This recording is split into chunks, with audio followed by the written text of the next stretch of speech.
Let's start with a quick review of the year that just passed, 2020.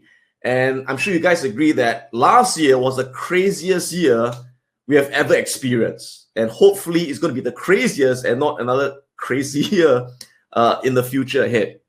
And, there have been good things, there have been bad things, and some good things. For one, last year, I spent more time with my wife and my kids than I spent with them for the last 20 years. So that's one thing that was good about last year. My wife loved it. In fact, I'm convinced that my wife probably started COVID-19. Just kidding. All right. But let's see what happened last year. So we started last year with the economy really strong. Economy was growing really strongly. Companies were expected to grow their profits, their earnings. We had low interest rates. We had no inflation. And the stock market was on a very strong uptrend, right? From January all the way to February. And it seemed that nothing much could go wrong. The only things that concerned people at the time was the budget deficit. They say, hey, you know what? The budget, the national debt is ballooning. Possible US elections, there could be some issues with the elections. The other issue was the trade war. Could the trade war flare up again? So everyone was focused on those possible risks, but it never happened, right? Instead, we were all blindsided by a killer virus that created the first pandemic in 100 years, okay? COVID-19. Can you imagine? We were hit by a pandemic for the first time in 100 years, and we've got over 86 million people infected, almost 2 million deaths in the world. Devastating. So that triggered the biggest recession since the Great Depression in the 1930s. Now, how big was the recession? To put it into perspective, during the global financial crisis in 2008, global GDP fell 1.7% during the financial crisis 10 years ago. This recession saw GDP falling 6% globally. So this recession was 3 times worse than the great financial crisis. All right. US GDP fell 8%, unprecedented in history. The Eurozone minus 8.7%. China was the only country that actually avoided a recession. It grew 0.5% last year. One reason is because they were able to control the virus very quickly because of the strict measures. The Chinese government were really strict. You put on your mask. You don't go out. If not, you go to jail. We shoot you. Okay. And then, they contained it. And so they avoided a recession. Now, it was the biggest recession in history and also the fastest recession in history. Most recessions last 6 months to a year. This recession lasted only 2 months. And one reason is because it was not a natural recession. See, in a natural recession, what happens?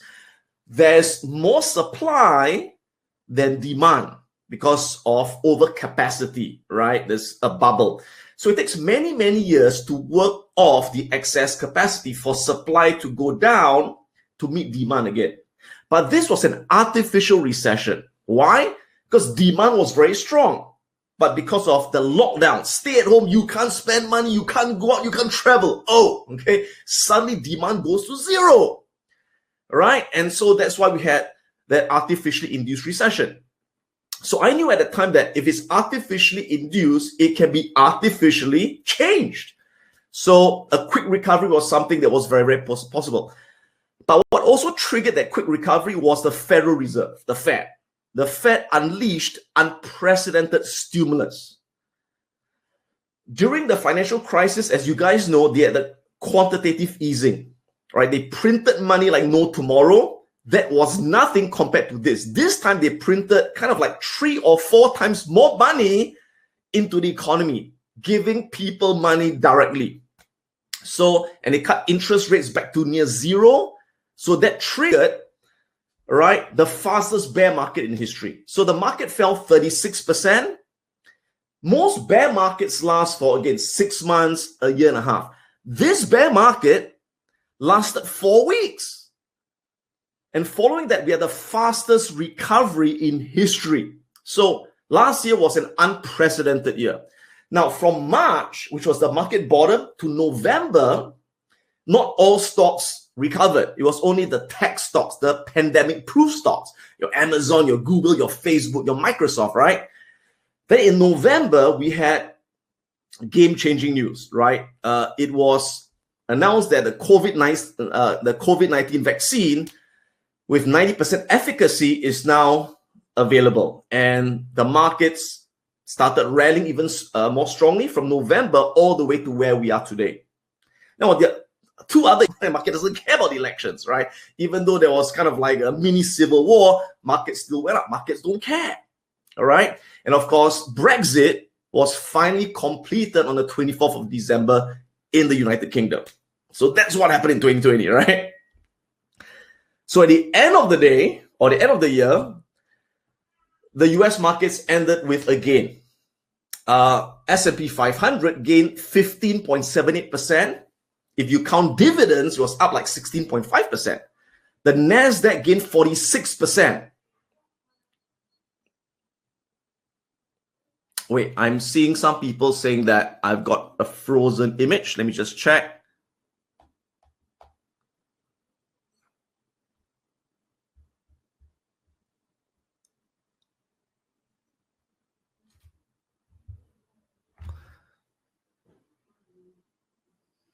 Okay, let me just check. Where did it freeze?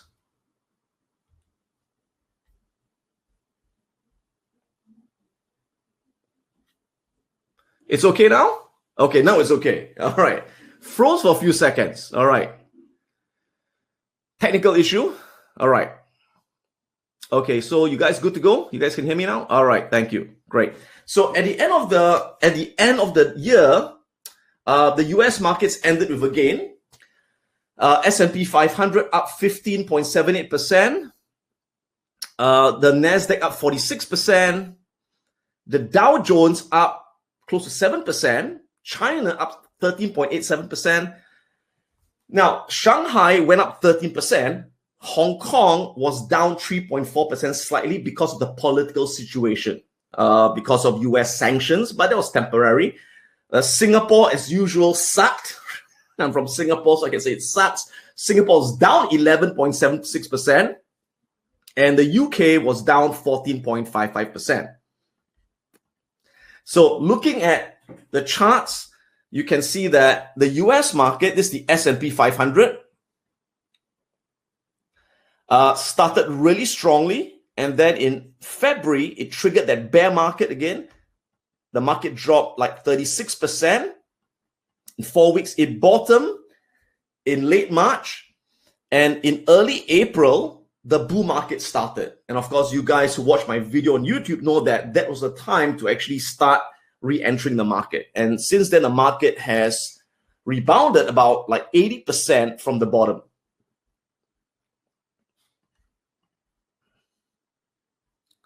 I still remember that during that time in late March, early April, if you had read the mainstream news, you would have been scared shitless, right? Because on the 30th of March, CNBC said job losses could total 47 million. Unemployment rate could hit 32%.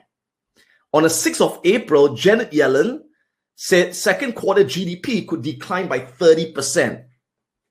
On 9th of April, the IMF said this pandemic could unleash the worst recession since the Great Depression. What do you think most people do when they read these headlines? They panic, right? And they sell, they get out. And if they had done that, they would have sold here at the bottom. And when the markets went up, they go, oh my God, right? And they would have lost money in a year when the market went up. So what do professional investors do instead? That's right. We buy when other people are selling. Be greedy when others are fearful. That's how you make money. So those of you who are on my Ultimate Investors Playbook, which is my subscription service where you get real-time alerts. When I buy, when I sell, you know immediately. You saw exactly when I started buying stocks, right? You can see this was on the 25th of March. This was my buy alert. I said, okay, I'm buying MasterCard at $236, adding Estee Lauder at $158. 26th of March, buying Ping An Insurance at $75. 30th of March, adding Facebook at $159, right? Somewhere near the bottom. And again, since then, the market rebounded really strongly. And that's how you can see on my portfolio over here, you can see everything is green, except one is not green yet because I just bought that pretty recently. So that will turn green pretty soon. That's Lockheed Martin. I'll talk more about that in a short while. So you can see that all the indexes rallied really strongly. And of course, from early April to November, the NASDAQ led the way because the NASDAQ consists mainly of the technology companies, the pandemic-proof companies. The S&P 500 went up as well, but it was not as strong. And of course, the Dow Jones lagged behind because the Dow Jones has relatively fewer technology companies. The Dow Jones has many industrial companies and financial companies. So that took a while to catch up. But from November, once news that the vaccine was available, people expected the economy to rebound, other parts of the economy. You can see the Dow Jones has begun catching up. Financials, industrials, and energy are now beginning to play catch up with the rest of the market. And technology is now beginning to sell off slightly as people take profits from tech stocks. Okay, so you can see that among all the sectors, you can see technology obviously was the biggest gainer, beating the S&P 500, followed by consumer discretionary, communications obviously, but surprisingly materials. I never thought that materials would have done so well, but materials beat the S&P. But as I expected, financials underperformed, industrials, and consumer staples. So again, these are the sectors that are now beginning to catch up with the rest of the market.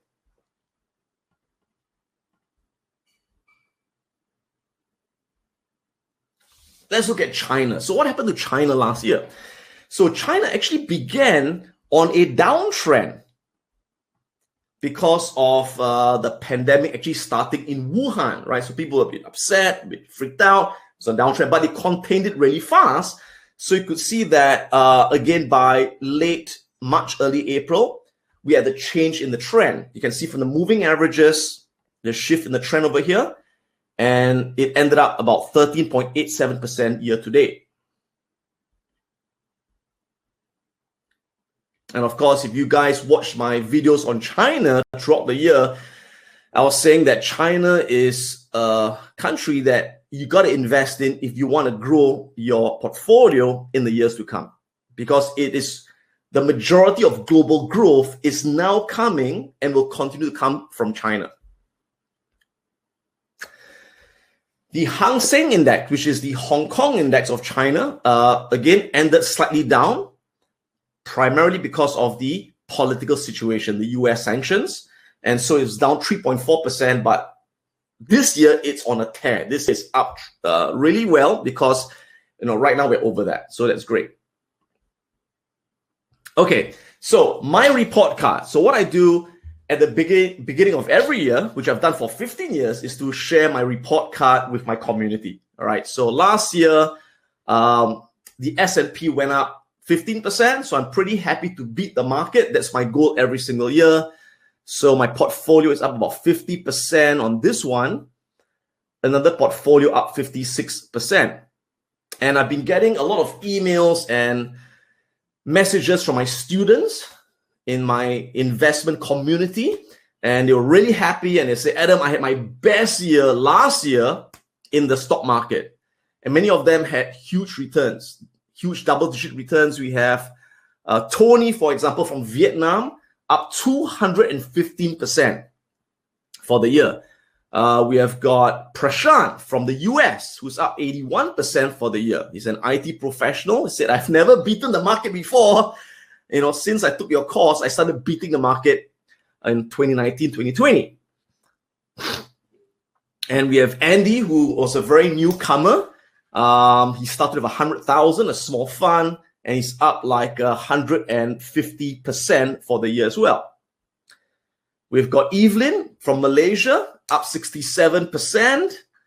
My husband asked me if it's a mistake. Right? Why not? By the way, women make better investors than men because they tend to follow the rules a lot better. They've got less ego, right? And they tend to be more conservative, which is what you need to be as an investor. And of course, we have got YY, who's also one of our coaches, up 90% for the year. Now, for those of you who did really well, I'm really happy for you. But at the same time, understand that this will not happen every year. Okay? Last year was exceptional. On average, the US market gains about 10% a year on average for the last 100 years. Okay? So last year, the market went up 15%, which is 50% more than the average. So if you found yourself making huge gains, understand that it will not happen every year. The market doesn't go up that much every single year. There are years the market will go down. Historically, the US market makes an annual gain 75% of the time. Write this down. Remember that. So 75% of the time, the market will end up with a gain on any given year. But 25% of the time, the market may end down for the year. So it's those years when you can get a positive return. That's the challenge. Okay. So do understand that this year you may not see as high returns, but you will see positive returns if you follow the rules. At the same time, I've got some students who have been writing into me and they say, Adam, I'm not happy. I say, why not? They said, I only got a 25% return. You got 50%. Some students got 150%. I'm not happy. My message to you is this. Put things in perspective, all right? You guys know that only 10%, historically, only 10% of professional fund managers are able to beat the index every single year. Only 10%. So if you can beat the index, if you get better than 15%, you are better than 90% of professional fund managers in the world. Okay, so be happy with that. In fact, the world's biggest hedge fund, run by Ray Dalio, who's a billionaire fund manager, they were down 18% last year. 18%. Okay, so if you made money, be proud of that. Okay, and I can tell you that last year, the majority of people lost money. Majority lost money. So if you made money, you are the minority. Now, how do I know?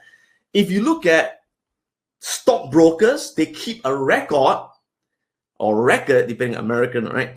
They keep a record of how many people were long the market. That means they bought stocks versus how many people were short in the market. In other words, they sold short. And this is from the IG Client Sentiment Report last year. You can see the one in red are the number of traders who were shorting the market, net short. And the one in blue were the number of traders who were net long. So question, were there more people who were long or short? Yeah, you can see that throughout the year, there were more people short in red than long. So more people were actually selling last year than buying.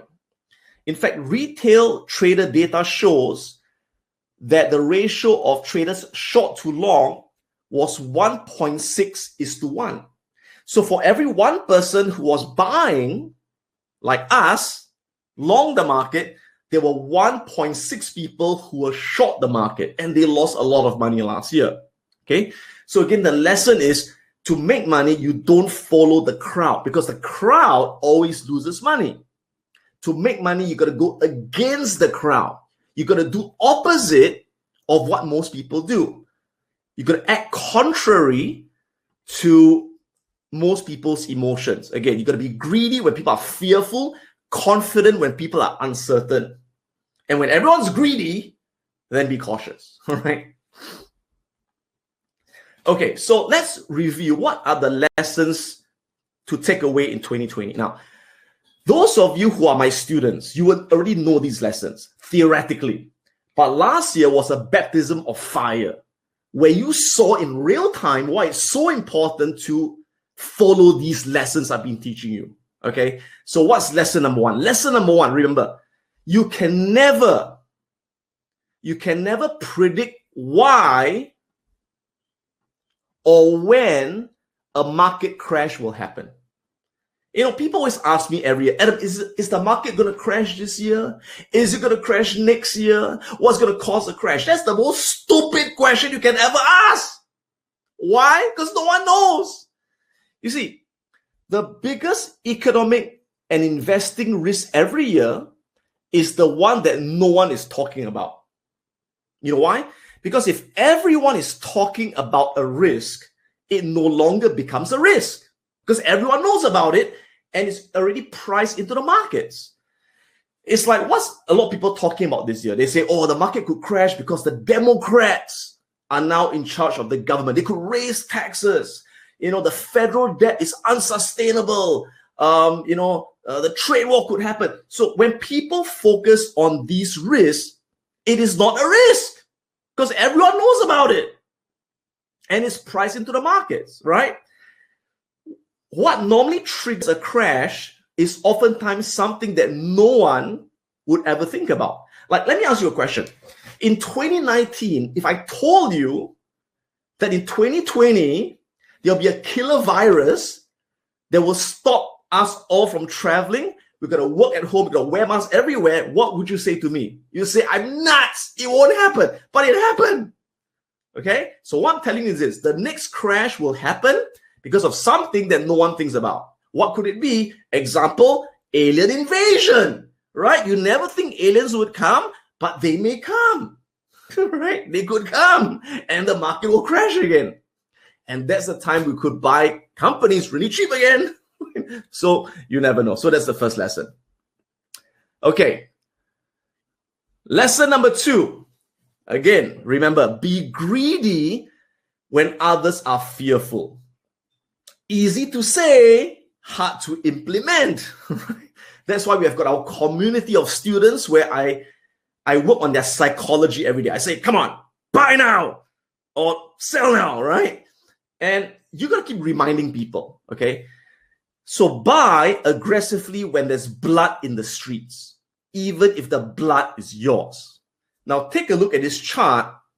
Now, what gave me the confidence to buy in late March when the market bottomed? One of the things I've learned in my experience is this. The market bottoms when there's capitulation. What does it mean?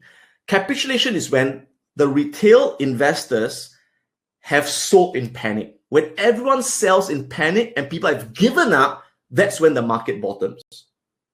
So I always like to joke, the best time to buy is when people start jumping off the buildings. That's when you buy.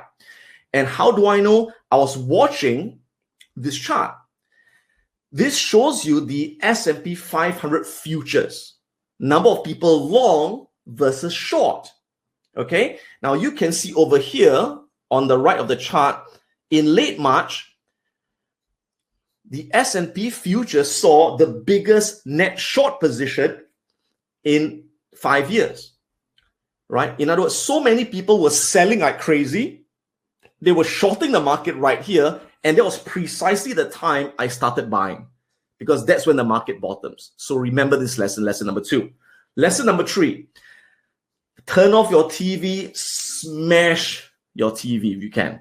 Never listen to the opinions and predictions of analysts, economists, and talking heads on TV.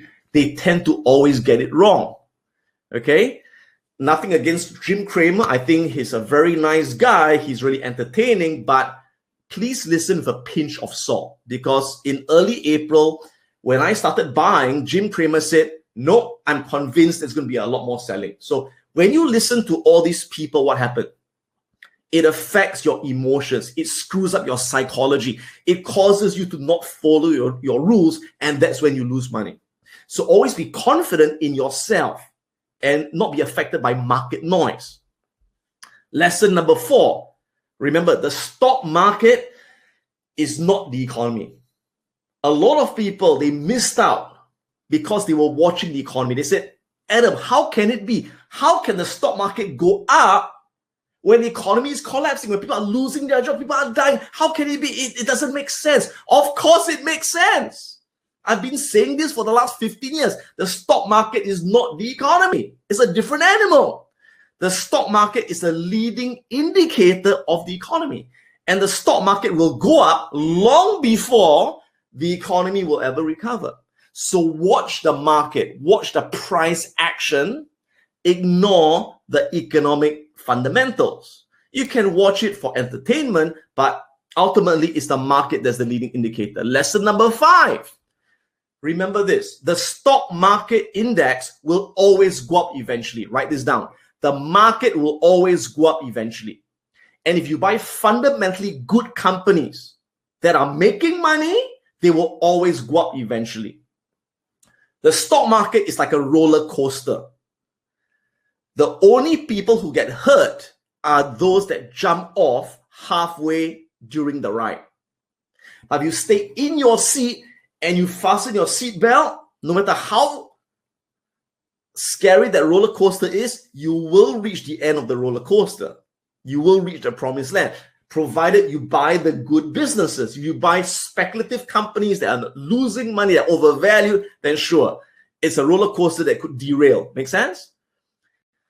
One reason why the stock market will always go up is because of the Federal Reserve. The Federal Reserve has the power to print unlimited money. That's why the US market can't go down that much or for that long. Because the moment the market goes down by a certain amount, the Federal Reserve will print money like no tomorrow, pump it into the economy, into the markets, and hallelujah, we're all-time highs again. So never bet against the Federal Reserve. It's like the Avengers. They do whatever it takes to save the world. Okay? So people often ask me, Adam, is the market manipulated? Of course it's manipulated. It's manipulated to always go up. So take advantage of it and don't criticize it, right? Last lesson, lesson number 6. When you hold shares of fundamentally great companies. Now remember, the secret of my success is not predicting the future. I can't predict the future, guys. But the secret of my success is to only buy fundamentally very good businesses. And in the entire market, I can tell you that less than 1% of companies are safe enough to invest in. They are fundamentally strong companies. Only 1%. So what's a strong company? A strong company is one with low debt. It's one with consistently increasing sales revenue, net profit, and free cash flow.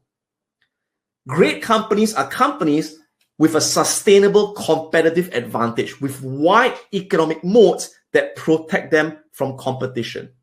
These are great companies, and I only invest in great companies. Why? Because great companies will always rise over time. They will always go up over time. In the short term, if their price goes down, it's purely irrational. It's purely manipulated, giving us a chance to buy more at lower prices. Okay? So buy more shares during crashes instead of selling in panic.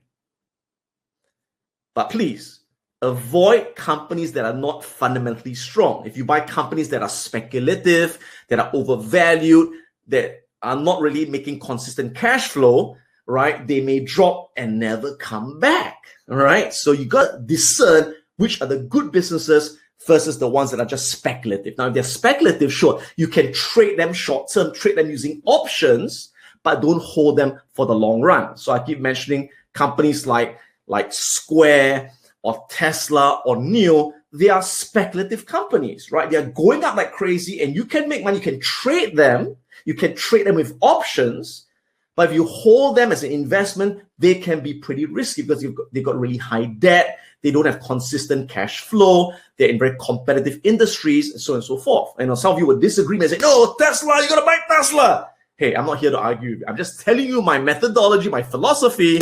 It's up to you whether you want to listen or not listen. Okay. Same reason why I don't buy Bitcoin, right? Say, why don't you buy Bitcoin? It keeps going up. Yeah, but it's speculative. Bitcoin has no utility. There's no intrinsic value. Bitcoin is a greater fool's game. It's a greater fool's game. If you buy it, you're a fool.